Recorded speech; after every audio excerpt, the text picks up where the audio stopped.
Thank you so much for all of you to be here for a session on longevity from cells to cities. So I'm Tina Woods. I wear a few hats, but the hat I'm wearing today is in my role working with the National Innovation Centre for Aging on the Quantum Healthy Longevity Innovation Mission. Really to improve the health of people, the planet, but also the economy. So why are we doing this, and why are we doing this mission, and why are we all here today? Well, there's a burning platform, and actually there are quite a few burning platforms for why we're here today. We're seeing actually in some of the richest countries in the world, including the US, life expectancy has actually started to fall. And actually in the UK, we have a widening gap in healthy life expectancy, the years lived in good health, between the richest and poorest citizens of about 20 years. We have, as many of you will know, we have a health crisis. In fact, it is so bad and so severe that the economy is being dragged down. And obviously, we see our NHS in crisis. So somehow we need to reduce demand. We have to make people healthier, reduce sickness, and also understand how we can delay the impact of our aging demographic. But we have to stop seeing the solution as just fixing us when we're ill and when we're sick. So today we're going to be exploring the colossal developments that we're seeing in the science of longevity, the technology behind longevity, and from cells to cities, and see it very much in the context of how human flourishing is affected by the so-called exposome, the wider environmental factors and the determinants of our health that are deeply, deeply affected by our state of mind, our psychology, our behavioural tendencies and habits, and really sort of look at this new emerging concepts in the health space around health resilience, and really to look at how we can really deliver improvements in health span and lifespan. So I've got an amazing panel here, and we're going to start first with a longevity legend, Aubrey de Grey, many of whom will have seen him. He's been in this business for many, many years, and we'll talk about some of his work recently and what he sees as the future. Over to you, Aubrey. All right. Thank you so much, Tina. Thanks for coming. I guess I'm going to talk about why it makes sense for us to have this panel in the first place at a meeting like this. And I'll talk a little bit about what I do and what you can do to contribute to all of this. Of course, there's a lot about AI at this conference. And a lot of people are thinking, well, who cares about aging anymore because we're all going to die in the next decade anyway because AI is going to kill us all. But those of us who think that might not be the case are still interested in making sure that we don't die of the same thing that nearly all of us have died of in the past century or two, and of course more and more of us in centuries before that. So I want to talk about the next decade, longevity until, let's say, 2030. And the main thing I want to communicate today is that things have really changed in terms of how we can think about the problem of aging. The fact that aging has now become a tractable medical problem. Something where we have enough knowledge about what the problem is and about the technologies that we might be able to bring to bear upon it, that we can actually formulate a plan, an actual, and not just formulate, but actually implement a plan for doing something about it. Now, of course, you all know how important aging is. I know there's a lot of investors here, so I thought I would spend a couple of minutes talking about the economic aspect. This is a good way of describing the economic aspect.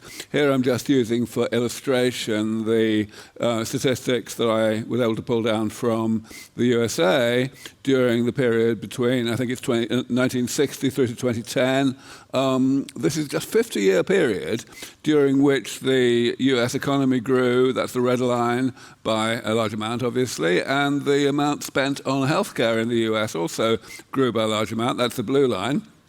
If you look at those two lines and nothing else, then you may not be terribly scared. But if you look at the green line, you'll be terrified. The green line, of course, is the proportion, the red line divided by the blue line, the proportion of the US economy that's spent on healthcare. And in just 50 years, it went up from 5% to 18%. And of course, it's continued to rise since then. So, just from an economic perspective, even forgetting about the humanitarian imperative, this is absolutely terrifying. And the main thing I'm known for scientifically is that 20-odd years ago, I pointed out that there was an approach, a strategy for doing something about aging that people were overlooking. Essentially, if you want to define aging, there's many ways to do it, but a perfectly uncontroversial definition is the three words on the bottom line here: metabolism, damage, pathology. Metabolism means simply the network of processes that the body uses to keep us alive from one day to the next. It has side effects that accumulate over time, changes to the molecular and cellular structure of the body that are progressive and that the body is set up to tolerate a certain amount of. So that means even though those changes begin even before we're born, nothing really matters about those changes for a long time. But the body's only set up to tolerate a certain amount of that. So eventually you start to go downhill, and that's the pathologies of late life. That's all that aging is. It's really just the same as aging of a simple man-made machine like a car. The body is set up to tolerate a certain amount of damage, but eventually there's too much.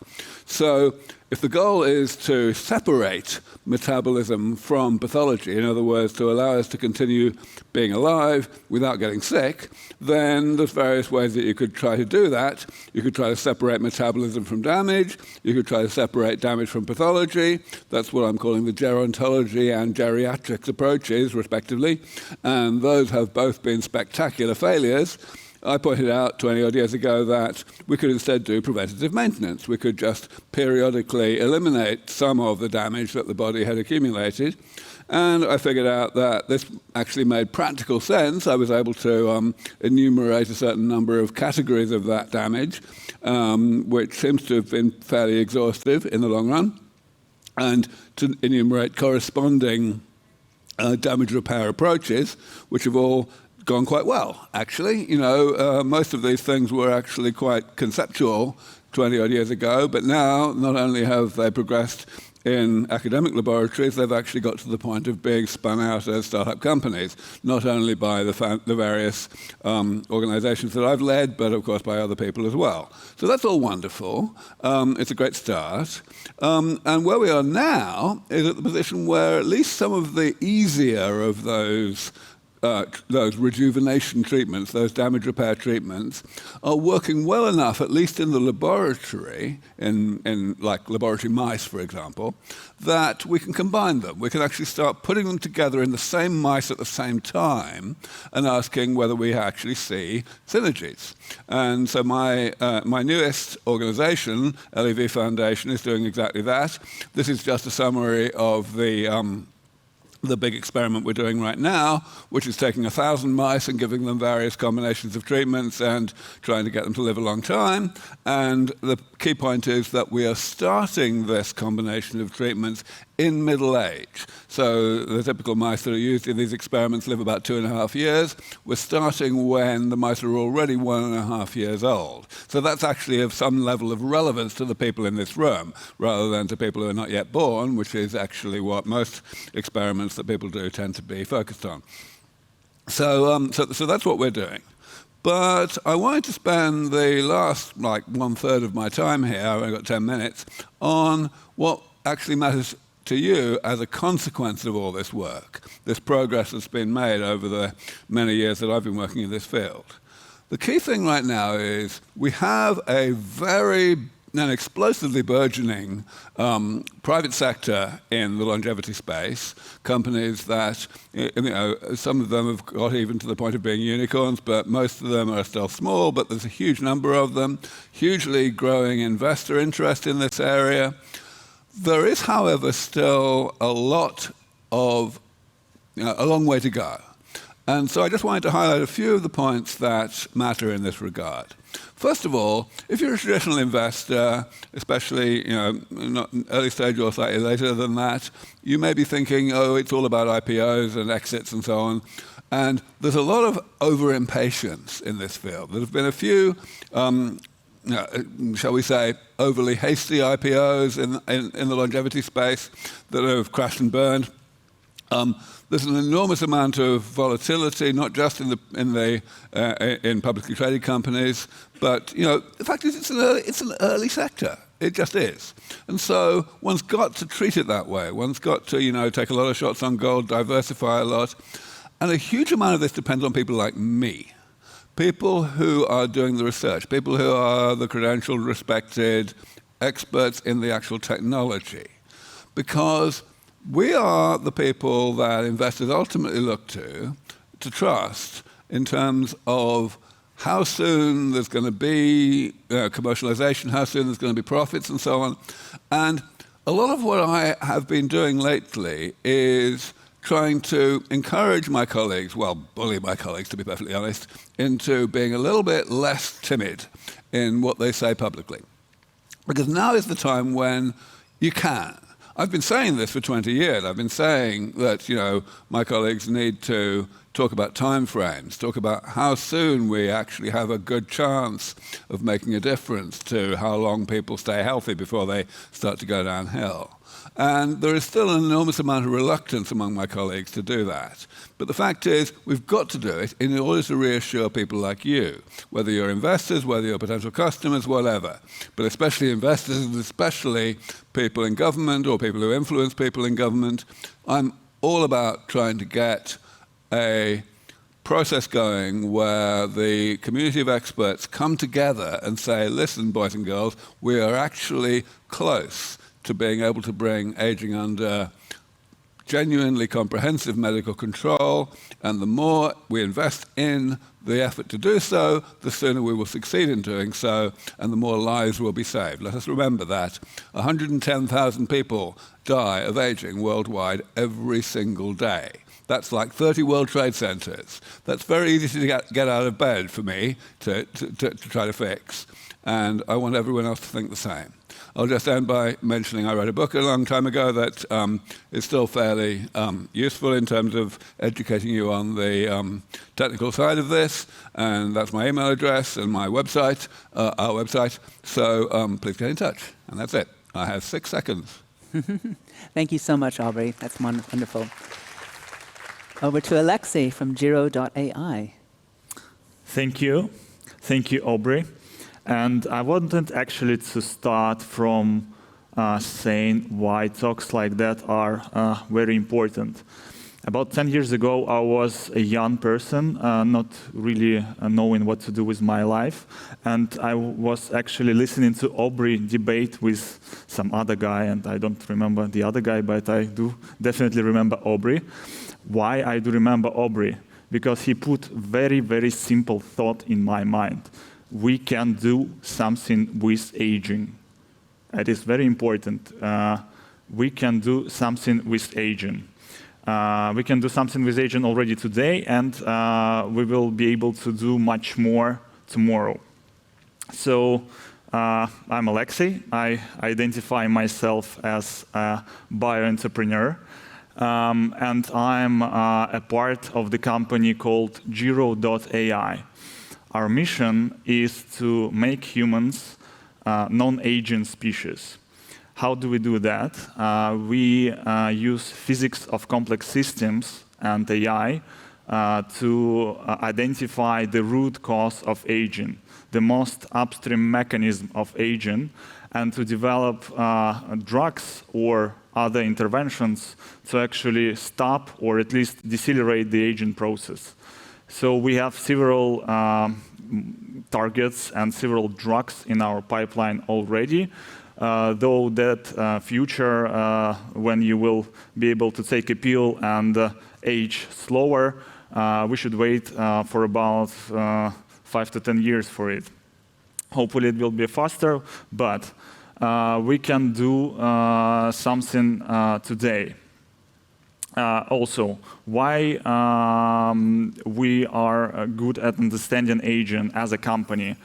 Pfizer already struck a deal with us where they basically used our expertise in aging to find drugs against age-related diseases. That is interesting. Today, pharma is not interested in aging, but it will be in 5 to 10 years. Please mark my words. So again, this question, why it is important. We need a lot of people in the field. The biggest conferences in aging are visited by only 600 to 1,000 people. And we need not only scientists, we need all sorts of people. So please, if you're interested, join the field, contact me, contact someone from this group. We'll help you navigate through this very important field. Now to the question of what we can do today. To understand how aging is unfolding in humans, we did a lot of approaches to how to measure aging in human data sets. So we found aging signal in electronic medical records, in DNA methylation data, in proteomics data, but very interestingly, we also found that longitudinal locomotor data, step data, is actually very cheap and readily available biomarker of aging. And we already use it to measure aging of people and of crowds. So already today, we might do something like this, where we can split the city into districts and see which districts is aging faster or slower, which districts was healthier, but suddenly has become less healthy. It can help prioritize distribution of public funds. It can prioritize assessment of what actually works today. Shall we build a park? Shall we do a promotion-like trial? Shall we help people and install an app? So here are my contacts. Please feel free to approach me. We provide the technology I described as an API, and this API is already used by our colleagues and I would say partners in longevity crime from humanity. And I'll pass my microphone to Peter Ward. Thanks. Thank Don't think I need that. Thanks, everybody. So I want to, let's give them a clap. Come on. I want to give you guys a bit more health span. So I want everyone to stand up, okay? And if we can get some music playing, that would be even better. So music maestro. I want us to dance. Come on. Let's jump up and down. Let's do it. Come on, let's get some energy flowing. Come on, clap. Woo! Hold on, we're at a rave now. This is great. Okay, stop. Now I want you to stay standing. I want you to close your eyes. I want you to take a deep breath in. And hold it, and then out. Do one more. And out again. Now keep your eyes closed. I want you guys to remember a recent experience where you were having fun, maybe at a rave or something like that, and think of all the most incredible people and experiences you had. Now anchor that experience, open your eyes, turn to the person next to you, and stare into each other's eyes. I want you to do this. I want you to do this for a few seconds. And just think of how much fun you could have with this person if you were in that environment right now. And I invite you to, if you feel comfortable, to release a great hormonal release of oxytocin and endorphin, just give each other a hug. Oh. Yeah, let's hug. All right. I just gave you guys a whistle-stop tour of what humanity does, but rather than me talk, I've already prepared a video, so video maestro.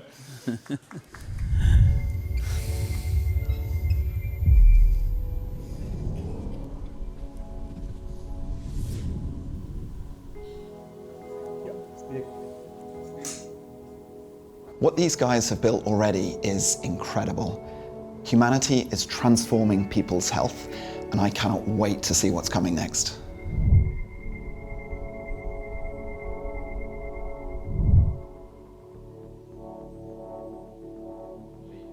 There are very, very few people who can build awesome products in consumer and health tech. And Pete and Mike are two incredible individuals who can do just that and more. That's why I invested.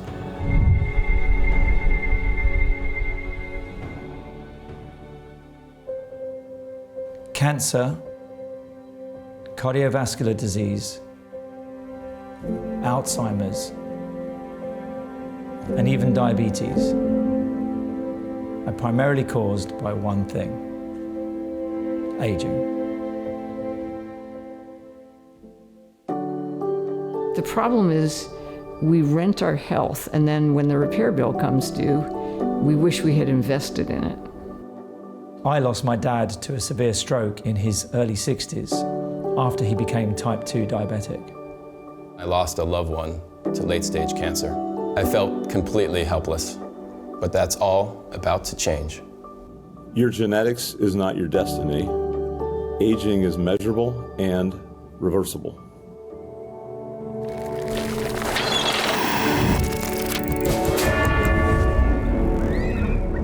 We aren't helpless. For those of us still lucky enough to be alive, there's a science to longevity. There's so much we can do to live longer, healthier, and happier lives. Which is why we built Humanity. Humanity takes the cutting-edge science of longevity and places it in the palm of your hand. At its core, it does two things. One, it monitors your rate of aging and biological age, and two, it guides you to slow it down and even reverse it. Under the hood, it uses AI to analyze your movement, heart rate, blood biomarker, and lifestyle patterns captured from your smartphone, wearables, and Humanity app. It's like the Waze traffic app, but for your health. People have never had a concrete feedback loop to let them know if what they're doing to be healthier is working. Humanity is that feedback loop. We are giving that superpower.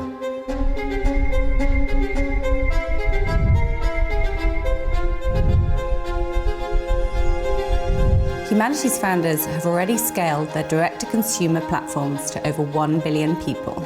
I believe Humanity is poised to be even bigger, democratizing access to these insights to the world. The digital health and AI market is growing at a staggering 20.7% per year and is expected to reach over $1 trillion by the end of this decade. We're witnessing a confluence of cutting-edge research in aging science, AI, and a societal shift towards health and prevention, culminating in the perfect moment, a moment that demands action now. Our mission is to give 1 billion years of health back to humanity by the end of the decade. To achieve that, we need to be highly collaborative and radically inclusive. We are no longer helpless. We're no longer helpless. We're no longer helpless. We are no longer helpless. We are no longer helpless. We have the team, track record, and relentless drive to accomplish our mission. But we need passionate investors and advocates like you to help us get there. Join us, and together we can help all humanity live healthier for longer. Perfectly timed. So there's going to be a QR code up here. If you want to find out more how you can join the mission, be part of giving humanity 1 billion years of health, then just follow the link and I'll happily speak to you afterwards, but very much looking forward to the conversation. Thanks so much, Peter. Now, Eleanor, over to you on Vida DAO, doing amazing work at Vida DAO. Wow. So, hi everyone. I'm Eleanor Davis. I'm dual flow student at Beta DAO. And hang on. Here we go. So, as Peter's just shown us, and also everyone who's just spoken just now, we're all coming at longevity from a variety of different angles, and just goes to show that you don't necessarily have to be a scientist in order to participate in the mission to end death, or So anyway, I'm going to be talking a little bit about advancing longevity research via decentralized communities, and this is where Vida DAO comes in. So traditionally, science has been the engine of our civilization, but the engine is becoming rusty. And it's not about the what in terms of innovation. There's plenty of that. We're seeing so much of this at CogX today. It's about the how. And this is really where decentralized science comes in. So, for instance, ivory tower syndrome and misalignment of stakeholders and incentives. So in terms of getting an innovation out of the laboratory and into the market, from bringing a molecule to market, there's a whole value chain of stakeholders, from government officials, from FDA approval to EMA approval, to institutional capital, to patients. And so currently we're seeing a huge misalignment across these stakeholders. Not only that, it's high barriers to entry. So people who are interested in participating in scientific research, and whether they're interested in it, excited about it, or who see a future career path, it's often very difficult in order to find a path in. And then thirdly, bleeding edge research is currently operating under archaic infrastructure. So we are operating under infrastructure, for instance, technology transfer offices, and bringing innovative cures, potentially, potential blockbuster drugs into market. It's largely very difficult in order to get out of the laboratory, just because of the incentives that are completely misaligned, the percentage of ownership. There's no real forward thinking as to how to bring this out, how to be innovative. So this is where VisaDAO comes in. So VisaDAO is a decentralized autonomous organization. It is a bio-DAO. And what a DAO is it's a community-led organization, which basically is similar to a company. However, the governance, instead of being top-down, is bottom-up. So the difference with VisaDAO is that we are an umbrella. We're all under one roof of raving. So we not only focus on the science, but also the community. So everyone is able to join. So there's a education, information side under community and awareness. There's also the deal flow side. So we fund and build early stage, bleeding edge longevity research. And then thirdly, there's the network states side, where we're looking at creating a special economic zone, or a pop-up blue zone, with agile regulatory framework in order to bring molecules to market more quickly, almost like a governmental sandbox. And so it's different in this way in that community members get more skin in the game. So decision-making is conducted via token voting. And what it means is that those who are interested in longevity, those who fund longevity, get to decide as to what moves forward. So currently, to date, we have funded 20+ projects, of which 7 are academic spin-outs. We're actually the first decentralized science organization to spin out 2 biotech startups. So that's Matrix Bio and Artem Bio. And we're really a thriving community of 9,000+ community members and growing, of enthusiasts, biotech operators, investors, government officials. And so with that, I'd like to thank you. And I don't have any contact on here to join VisaDAO, but we are visadao.com. And I'll go back. Thank you so much, Eleanor. Lots of questions I have after our Q&A. Amazing. So last but not least, we've got Lynn. Before we kick off into Q&A, and do think of some questions, by the way. I've got loads of questions, but if there are any coming from the audience, we'll try and get to them as well. But over to you, Lynn. Thank you. Hello, everybody. My name is Lynn Corner. I'm the Deputy Director of the UK National Innovation Centre for Aging, established by UK government to help businesses to make the most of this amazing opportunity around longevity economies, and also the Director of Voice, which is a large international network of citizens, consumers. And at the end of the day, this is what it's all about, making people, everyday people, happier, healthier, and helping them to live better for longer. We have chapters in pretty well all continents now, US, Canada, UK, Singapore, Taiwan, China. Because this is such a shared agenda, longevity affects everybody, no matter where you live, no matter who you are. And we have the pleasure of working closely with Tina on this mission-based approach to help us to really think radically and bolder about how we can cut down the silos of longevity and really join up all this fantastic knowledge that everyone has talked about, but that is currently working very separately, to think how we can join up, how we can leverage the existing, how we can actually be better together in terms of joining these data sets. And we have a strategy of aging intelligence, because we have so much knowledge that we already know, but how can we better use that knowledge, break it out of the ivory towers and actually bring it into people's everyday lives? This matters to people. There are two global challenges. There is the healthy people and healthy planet. Currently, even that is working separately. And so at the heart of our mission is kind of a focus, if you like, on the exposome in terms of how we can take a quantum leap forward in terms of linking health and wealth and actually utilize all this data that is currently locked in different places and really kind of join up that kind of environmental data as well to health data. And if you think about it, so much that matters in terms of looking at kind of pollution levels in cities, that matters to people's health. How can we actually join this up so that we are making this quantum leap forward and really accelerating what we can do to make people's lives healthier and happier? At the heart of what we're doing as well is kind of looking at, as we cells to cities, actually looking at longevity cities and actually looking at how we can really stimulate the development of local test beds for healthy longevity, really kind of take the everyday touch points that are in people's lives. Why cities? Well, 80% of the world's population lives in urban areas. We are already innovating for the 2 billion people over 60.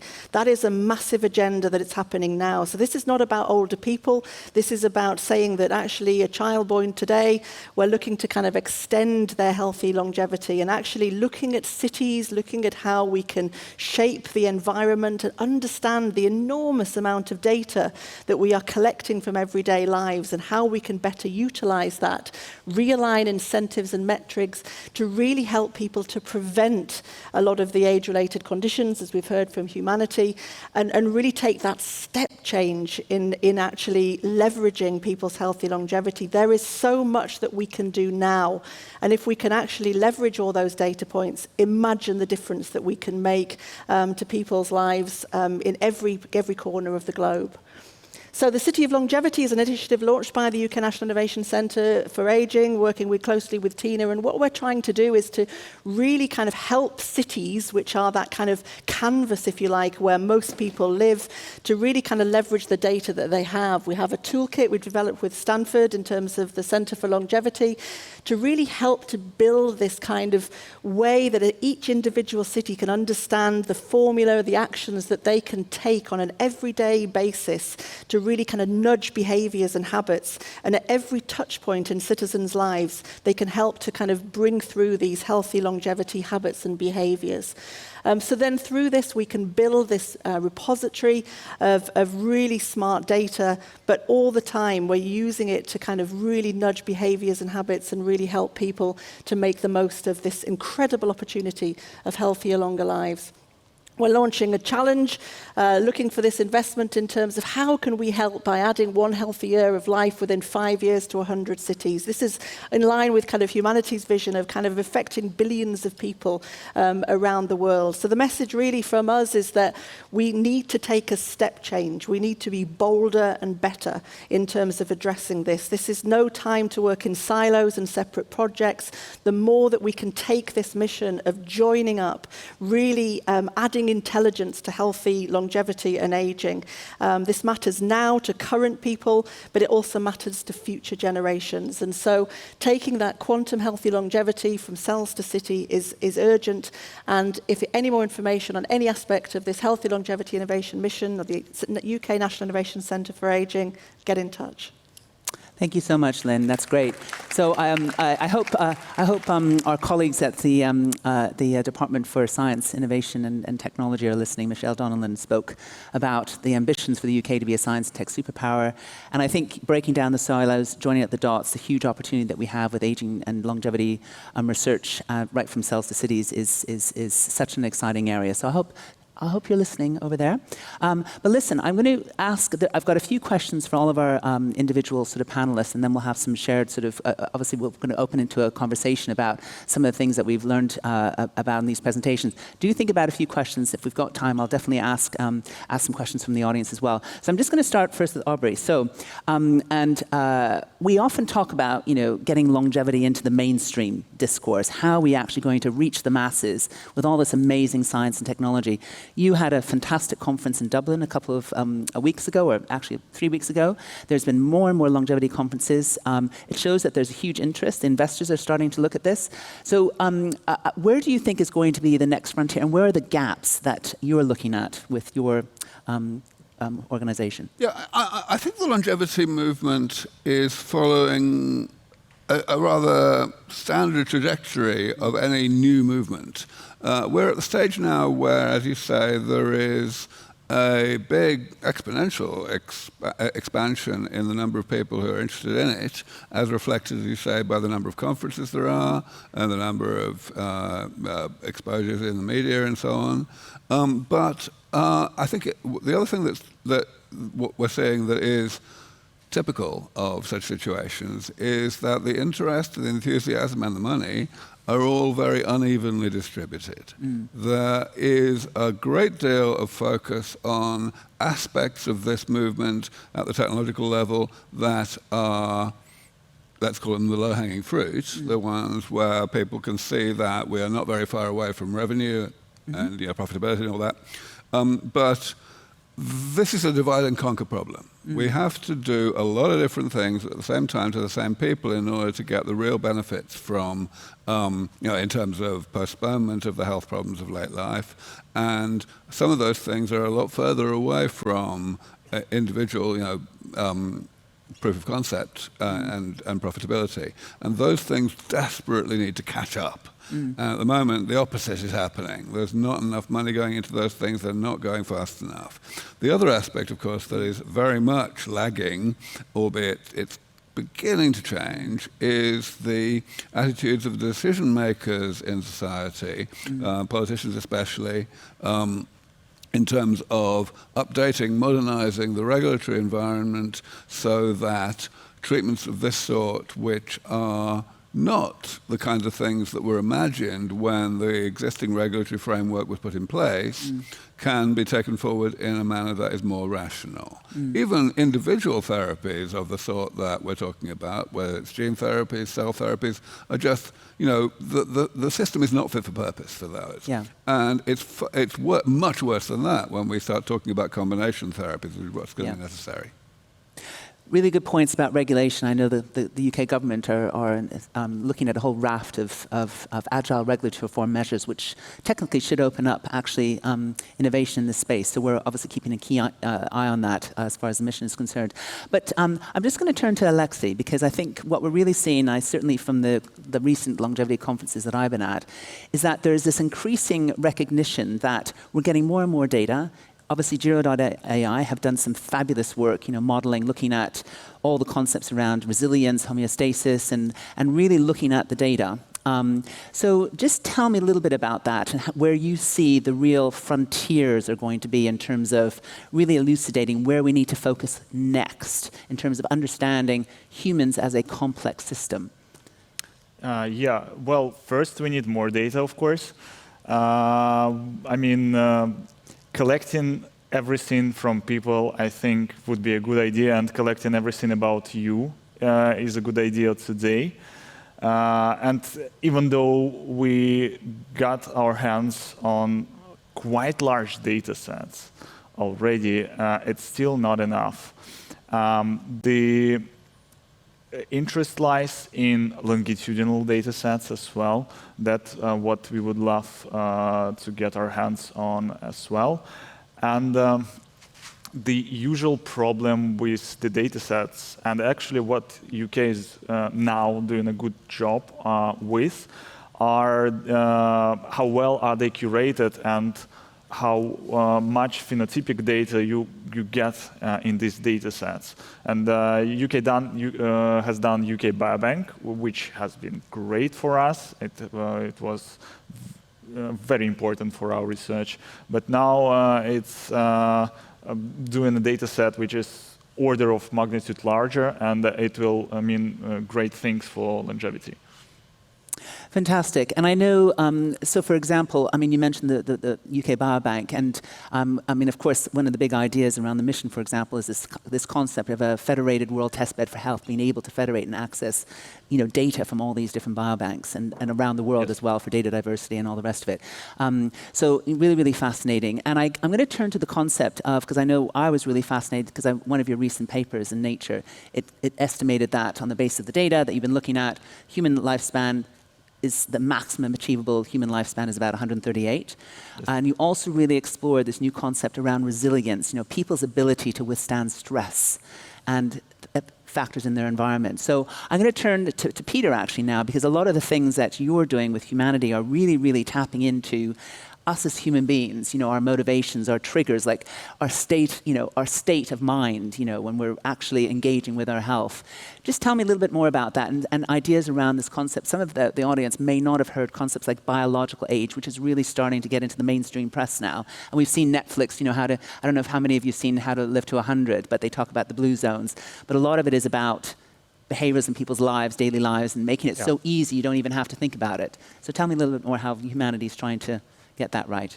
Yeah, thanks, Tina. I think, as we heard from some of the speakers, I think we can always do with more data. We can definitely get more people involved in the longevity community as investors, supporters, and so on. But if you look at the macro, you can see that, even with AI, everything's becoming ubiquitous. Language learning models are all going to become open source. So building an LLM company is probably not going to be a differentiator because everyone else will have access to the same.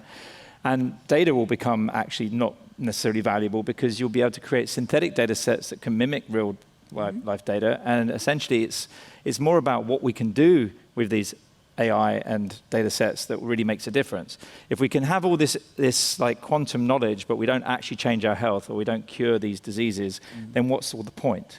So very much, we're focused on the application layer side, which is how do we take this breakthrough science and this longitudinal data, be open and collaborative, take the learnings from the likes of Aubrey as our science advisor or Alexi as our partner, and the National Center for Aging, and Vita Dower, in fact, is one of our investors. So it's all about being open, collaborative as much as we can, so we can raise all ships. But our focus is very much on how we can actually get people to change their health, and can we measure that improvement in health? You mentioned biological age. So we're all chronologically how old we are based on our birth certificate. But we all age differently based on the exposome, the lifestyle and environmental factors, much more so than our genetic predispositions.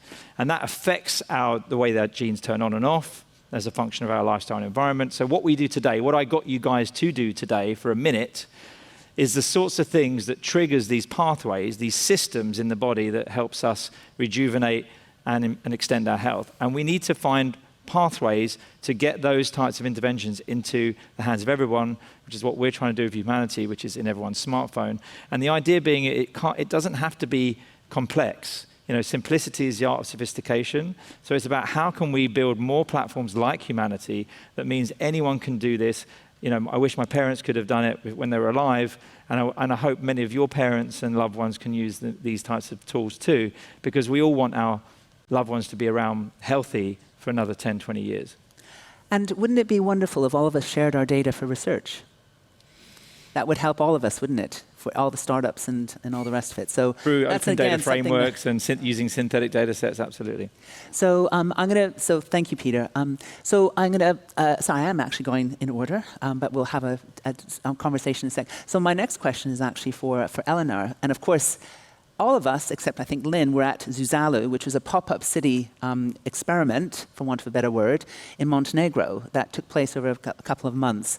So we were all there. It was this sort of an interesting convergence of AI and crypto and longevity pioneers all meeting together, really looking at this utopian sort of what is this longevity city of the future going to look like. What were your key takeaways, Eleanor? What do you think we can apply, I guess, more in the real world, so to speak? Yeah, great question, Tina. Thank you. And there's actually another Zuzali that's going to be coming up next year, and I hope to see more of the innovators here at CogX there. But what were the key takeaways? So first off, there is an ability to create a sandbox, a special economic zone, and an ability to cooperate with governments, especially new emerging governments such as the one in Montenegro.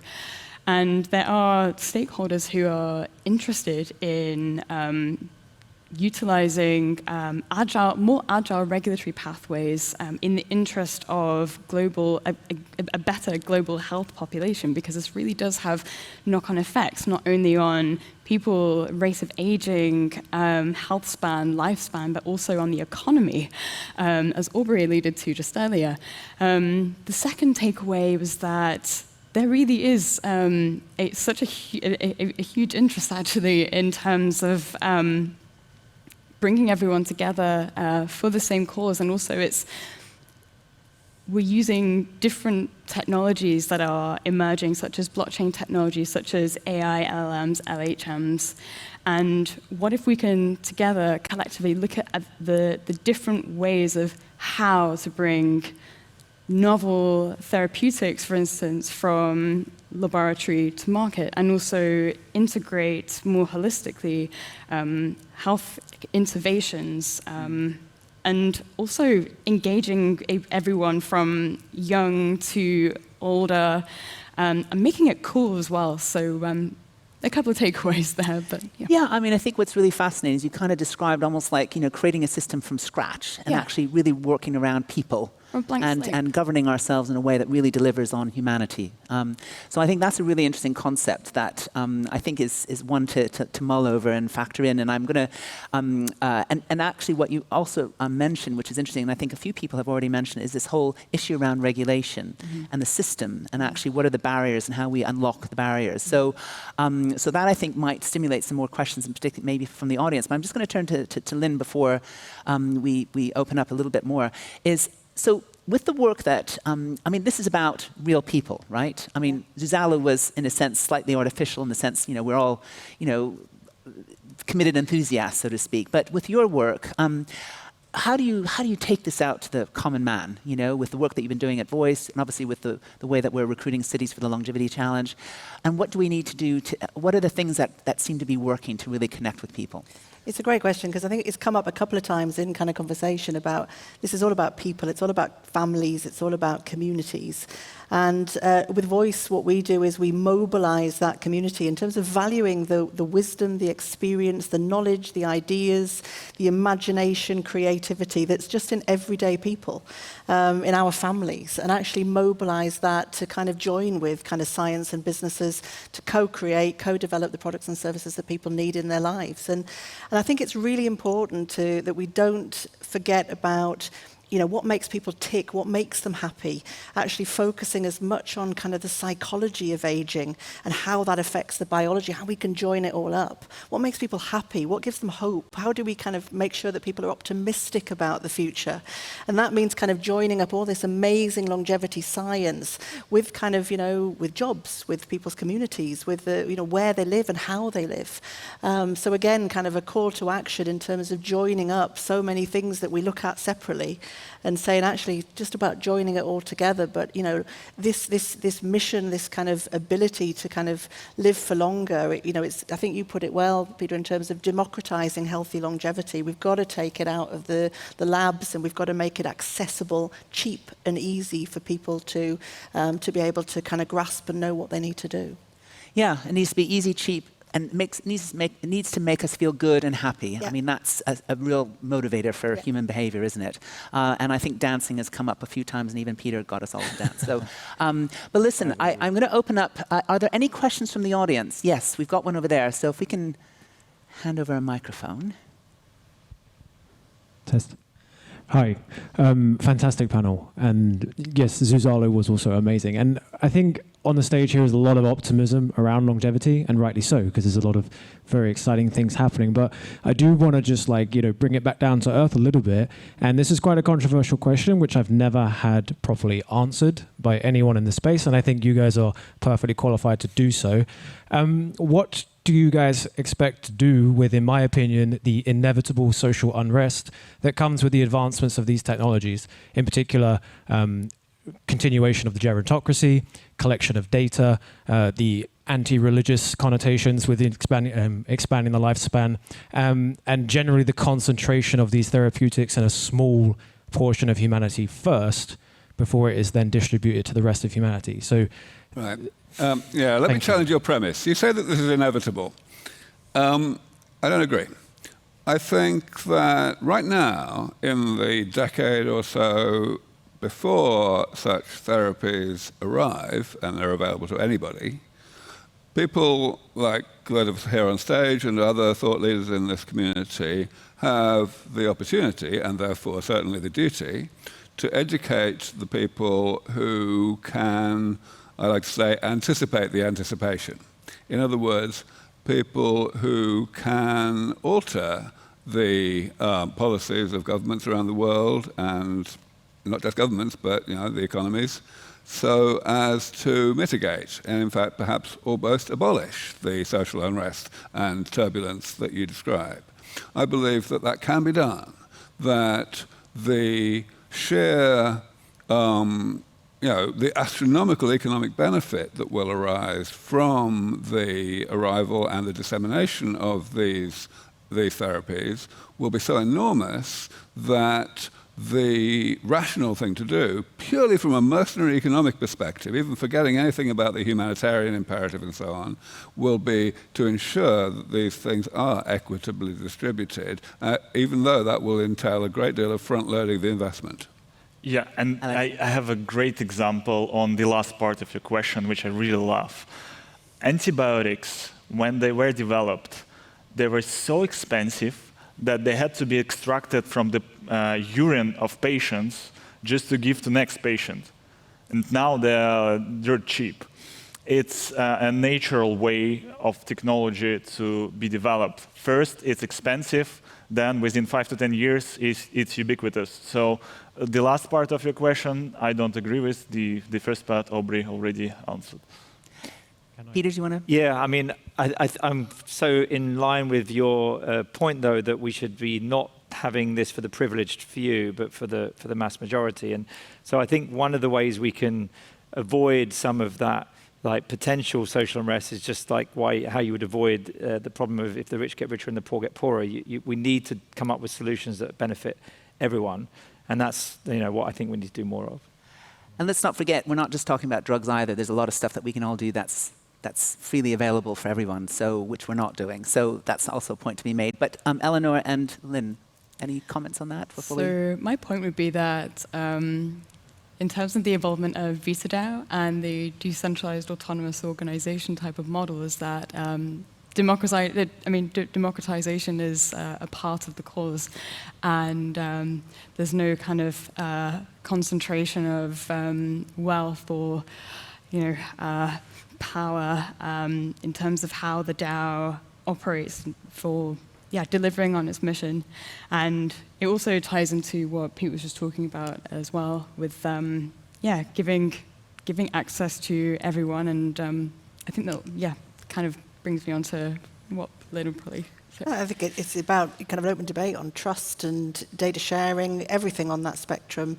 We've got to do more as a community to make sure that it is shared, it is open, and there's some fantastic organisations and businesses already doing that. So, again, hopeful for even these big societal challenges, if we can kind of create the framework with which to either regulatory environment through to kind of that kind of open public dialogue.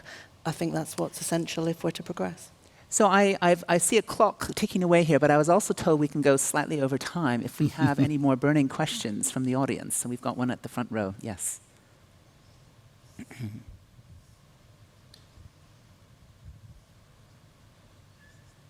Oh, and there's probably more than one. But anyway, we'll go to the gentleman here who I saw first. But we can. Hello. Also... Hello. Hi. Coming at this from the perspective of AI, we're seeing a lot of the rate of discovery and the capability of drug discovery is accelerating with generative models like AlphaFold and a lot of the things that we've actually seen pitched today on the stage. I know, Aubrey, you've talked about engineering the body and some of the possible processes that we'll need to adopt to slow aging or potentially reach longevity escape velocity.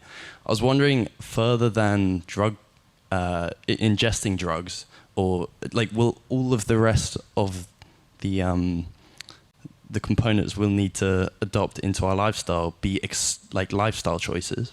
Or are there other therapies that we haven't discussed that involve engineering the body? Yeah, not very much of this is going to be dependent on lifestyle. I mean, certainly, I think it's a good thing to behave the way your mother told you to, and generally, not accelerate your aging and not hasten your decline. But by and large, the things that we are going to be developing, these damage repair interventions, rejuvenation interventions, will be largely independent of differences between people, whether in lifestyle or in diet or in genetics and so on. They will all have differences in terms of how intensively, like how frequently and how thoroughly they need to be applied given different people, but it'll be essentially the same therapies because we all accumulate the same types of molecular and cellular damage. It's just that there are small differences in how rapidly we accumulate them. Alexei, maybe Peter, yeah. Yeah. So I want to comment on the first part of your question about generative AI. I actually think like older AI technology like deep learning, machine learning are more important to that because we need to find the mechanism. We need to understand why aging is happening. So yeah, and with lifestyle, I also comment, papers show it's about 10 healthy years you can have with lifestyle, and you absolutely have to do that, but with more radical interventions that hopefully will come faster than slower, it will be decades. Peter. Yeah, I think AI is helping us accelerate understanding what patterns work for us individually, as opposed to looking at general population studies. So I think the difference being that whereas we used to rely on a study that tells us that it works for 70% of people, and we think, well, that means it works, we can now start to understand whether it actually works for you and to what degree it works for you. And that's very much where we see a huge opportunity. But I think it's really worth emphasizing that, the hallmarks of aging, which some of you may have heard, which are the kind of 10 hallmarks that the kind of scientific community kind of come together and say, yeah, they're the systems that really we need to sort of affect if we want to increase health span, lifespan. And they're things like mitochondrial dysfunction or removal of dead cells, senescent cells. What people don't necessarily acknowledge is that doing things like exercise is a natural senolytic. It's a natural mitochondrial reactor that essentially creates mitophagy. When you fast, it creates autophagy. And these are all cellular repair mechanisms that basically give your body a regenerative repair feedback loop. And whilst we may not be seeing that so obviously through blood tests and so on, these are the systems that are creating the slowing of aging mechanisms that we are seeing. So I just really want to emphasize that so that we all do not kind of get too trapped into the idea of a wonder drug in the next 1 or 2, 5 years, like what everyone thought metformin was going to do, because actually if you just do all of the things that we think we know we need to do, like hot and cold exposure, good diet, fasting, exercise, sleep, meditation, and so on, 80% of the value for the extra 10, 20 years will be there. And then that will help us to get to longevity, escape velocity, and still be in a position where, yeah, we can take an injection with some pluripotent stem cells and then just come back to the same age as I am now when I'm 60. Great. Thank you. We have time for one more question, but thank you, Peter. Out of curiosity, which, in your view, is the best test currently on the market that will give you a good assessment of biological age? What is the best test on the market for biological age? Yeah. Good question. What's your question? I'm obliged to say it's Girosense, which we developed, but because it's most scalable and useful on large scale. But other than that, I don't know. Peter? I'd say the number one thing is to monitor yourself as much as you possibly can. And so that means get your blood tests, look at the different biomarkers in there. If you look at Peter Attia, he talks about, ApoB, lipoprotein little a, all these things are good to cardiovascular health. But then there are a bunch of us like ourselves where we put in a paper to Nature where we're actually going to give you a biological age based on just 4 to 6 analytes, so it's more inclusive. You can go the high end and do a full body MRI or get a DNA methylation test. But again, the key is, one might tell you, like the glycan age test tells me I'm 20. I like to believe that, but I think maybe that just means that in one of my systems, I'm healthy, but maybe in another system I need to do some work. So I think monitoring yourself in general, digital with the movement and heart rate, bloods, DNA methylation, full body MRI are all good if you can afford them. And then that way you can start to see what seems to be working for you and what you can change. So suffice it to say, there's a very healthy debate going on in the longevity community about all this in terms of aging biomarkers, clocks, what combinations, what works best. And that's the new frontier, actually really understanding, what works best and what actually also matters most to human beings as well in terms of the interventions that are going to affect our lives. So it's a very healthy debate. So watch the space. But we do need AI and all these new frontier technologies to help us work it out. I don't know, do we have time for one more question? Is that allowed? One more question, I think we're allowed, yes. Sorry, I'm just going to the chap with the beard. Sorry, and I've just seen... There's no microphone. And we need a microphone. Sorry, I hope that's okay to ask. We were told that we were allowed to go over a little bit because there's nothing after this session, so... Thank you all for your answers to my earlier point. Just on your last point there's a healthy debate about biomarkers and other such things. Is there a healthy debate openly within the longevity leadership community about the things that I just mentioned before? Because I do think that they are going to be the thing that holds back longevity from its general acceptance, is the general misunderstanding and unacceptance from the population outside of this community. So is there active, healthy debate around the distribution in particular, the concentration of these therapeutics, but generally how you integrate with the everyday society who are going to, in my opinion, produce some social unrest around this topic? Well, I mean, we need to work to make sure that there is no social unrest or to minimize that unrest. But honestly, I think that focus on the fear of such unrest is part of the problem, because at this point, society is actively holding back the arrival of these therapies by this constellation of arguably unfounded, or at least minimally founded, concerns about what this would do. We've spent millennia making excuses for aging, trying to pretend that it's a blessing in disguise, convincing ourselves that, it would be terrible if we didn't have aging. And we've done this for, psychological crutch purposes, but it's time to abandon that. It's time to actually remember that we are now within striking distance of bringing aging under control, and that therefore, the more that we cling to the irrational excuses that we used to make in the past, the slower things will go and the more lives will be wasted, the more lives will be lost. We need to look beyond that and be brave. And I think it's fair to say that the stakeholders it's become much broader. So there's a lot more discussion with a much broader range of stakeholders on this whole debate, and actually looking at solving the real societal challenges of today. So that's certainly what we've seen, and certainly all the work that everyone here is doing. So, I think.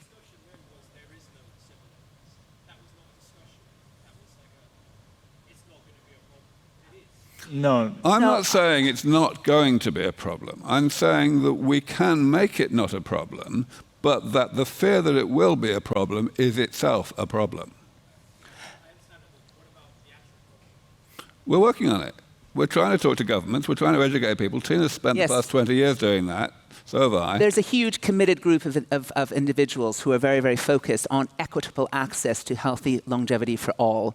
The longevity dividend of all this wonderful science and technology has to reach the masses and has to be shared equally and fairly. That's what all of us here today are very, very committed to. And I would say there's a growing community, and we can only see this from the huge number of very committed top scientists, entrepreneurs, industry leaders all backing the mission.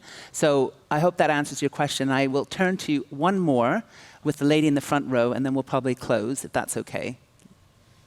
Yeah, and I invite you to join us. Yeah, join us. Yeah, join us and pose these questions. Like Alliance for Healthy Longevity Initiatives, they are working with U.S. government to make the thing happen, and like we need to do it in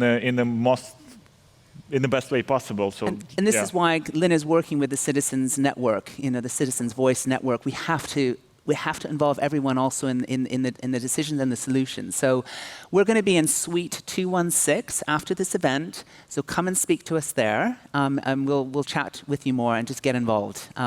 So yes, that would be great. So I'm going to, just because I know you wanted to ask a question, and I feel that everyone should be given a chance if we can. So to ask Thanks so much. Yeah, I thought you missed it. But hi, nice to meet you. I'm really interested in health, especially mind and diet. I think, Peter, you mentioned like sleep, exercise, mind, but food. But I think mind is also important. Like unless you have like a really good mind with like intention to be happy, I don't think you can be healthy even though you have like really good food and exercise.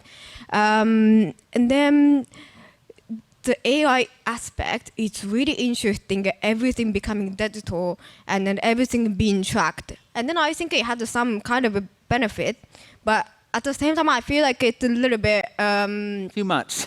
Yeah, I believe that it's going to be too much, 100% by 2030. Even like studying data, and I think collecting data is really important. But imagine like in 5 years, everything about you is being tracked, and then you have no education and no awareness because everything is on the device or on the phone. Yeah. So I just want to ask, like, how optimistic do you see? I know you're gonna try to solve the problem, and then you're gonna try to make it better, not going to rely on AI too much. But how optimistic do you see? And then how do you which direction you trying to go to live with AI in terms of being healthy, to relate to mind and the diet? So I think if we're hearing you correctly, I think there's this whole question around being tracked and being over-tracked, and I'll let my colleagues speak to that because there's so much effortless data capture without you even realizing, but then you need to consent to it, obviously. But I think there's this whole question about your mind and how can AI and all these technologies really understand how the mind affects our health as well. So is that sort of where you're coming from? And I'll... Yeah. So I'm gonna hand over to Lynn and to Peter and to Alexei. So it's a great question, and I think back to the citizens, if I kind of always put on that kind of citizen hat, this is all about kind of smartly using the data, the data that AI can generate in order to help citizens and cities to make those informed decisions. I'm really optimistic in terms of if we can sort of go back to kind of thinking through these longevity cities, how can we get policymakers to smartly utilize the data that they have at their disposal to build environments where people can actually nudge their behaviors, because in order to achieve longevity, you've got to adopt behaviors and habits over a very long period of time. So we've got to try and encourage that environment to be able to kind of nurture that. In terms of the mind, I think you've hit a really important area. I think it's the last frontier. In many respects, we are launching actually next week at the UN Science Summit an international kind of strategy on brain capital and brain health to try and get kind of people to invest more in understanding people's brain health and their happiness, their optimism, hope, all of these concepts. And there is certainly so much more to do. I think what we've identified through the discussion today is that we know a lot already, and I think the points I hopefully made was how we can actually drive and leverage that existing data using AI and using all the tools at our disposal in order to kind of make sure that science is out of the labs and into people's lives. But also, through this process, we can identify what we also now need to know. We do have gaps in our understanding, and that's fine. But how we accelerate that kind of knowledge and understanding is going to be the next sort of 10 years. And it's linked to kind of taking citizens with us to really help people to understand what they need to do, and also creating kind of environments through policy, through city initiatives, which help people have the circumstances which they can make healthy choices. So on kind of every level, there is just so much opportunity, but this needs international collaboration. So in terms of the detail of your question, I'll leave it to others to answer, but for sure, the only way we're going to take that quantum leap forward is through kind of strong international collaboration to be able to leverage the best of what's available. Thanks, Lynn. Peter and then Alexei, and then we'll stop there. But if you guys have been to some of the other talks on AI, you might be scared to death that we're all going to destroy ourselves and the world will end. But that's because we are obviously hitting one of the most revolutionary technological advances of our history. And if we don't come together and collaborate and create policies and ethical approaches and systems to manage that, then yes, there are risks. Tech can be used for bad or for good. And so I think that I believe that humanity is inherently good. I think that we want to bring the best out of each other, and I think we need to build the systems and the institutions and the policies and train the models to be in accordance with that. But the interesting thing I'll conclude on is what you said about mind, because emotional health and purpose and having consciousness to connect with all of us for the greater good, I think is the highest form of self-actualization and community activation and what brings fulfillment and happiness to humanity. So, we should be harnessing technology to accelerate that collective consciousness and actually help people to feel much more fulfilled and emotionally healthy. And I think there's a huge advancement in understanding mental health and well-being, so much so that I think we can just accelerate direct to end user sort of solutions to bring about that change much faster for the greater good. that's the next frontier, absolutely. And Alexei, just because you're doing amazing work with digital resilience markers and all sorts of things. Yeah, and it's mental health is very important for longevity. My student did actually a study, and people who are bad at mental health, they don't want to live more. It's kind of obvious. So one can argue it's even like more upstream to solve mental health than aging. But like we as an aging industry, as longevity industry, are already stretched too thin. We will focus on that. But I respect all the mental health people. There are some of them in this room I actually know. So I think it's super important. We absolutely need to do that, because if you're in depression, you don't want to live, you want to die. So. It affects our biology. You can measure stress in blood. Yeah. I mean, this is all possible now. We see this, like most of the same biomarkers are related to depression and mental health than to aging. And people in depression live less, so why bother? They just die. So it's a really, really important question, so thank you for asking that. So I think time is really up now, but as I said, we're all going to be congregating in Suite 216. If you've got the pass to get up to Suite 216, you can find us there and we can chat some more. But really thank you all for attending, and thank you so much to my amazing panelists. Thank you. Thank you so much.